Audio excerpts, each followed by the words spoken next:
And one of the things that Satan has used in deceiving a lot of people is these so-called cultural heritage celebrations. Ever heard about them?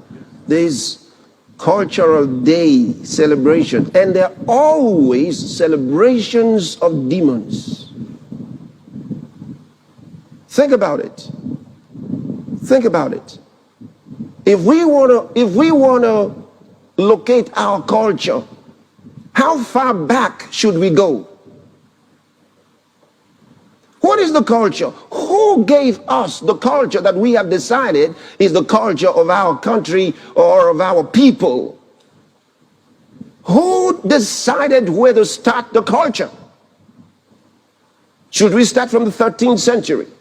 Should we start from the 12th century? 9th century? Where should we start? Maybe we'll go to the BCs.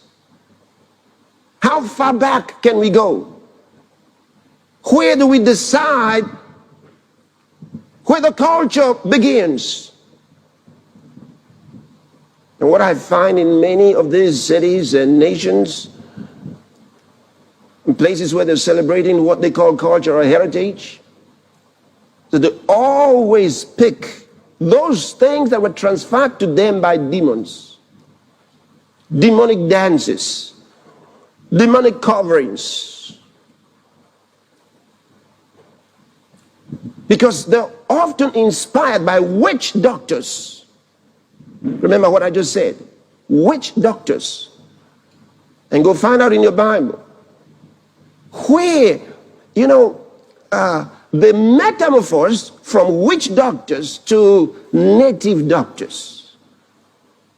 Hardly did you find any real native doctor that was not a witch doctor, because they were often consulting with demons, with spirits, to come up with these incantations and whatever things that would mix up in administer to cure people. They were even educated with that information that some sicknesses were spiritual. And they practiced exorcism. So this should tell you what this heritage, this so-called heritage really is.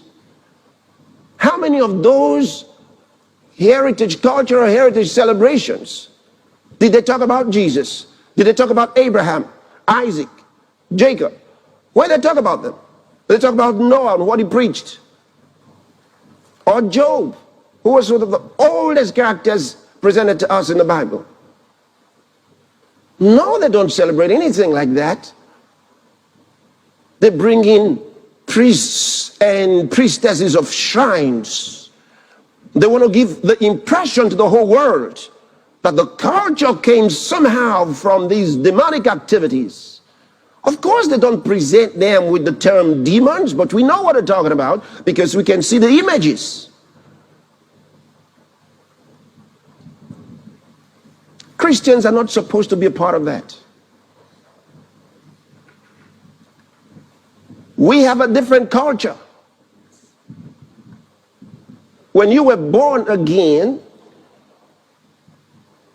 Jesus brought you into a new kingdom. You were born into God's kingdom. I'm going to talk about that in a moment.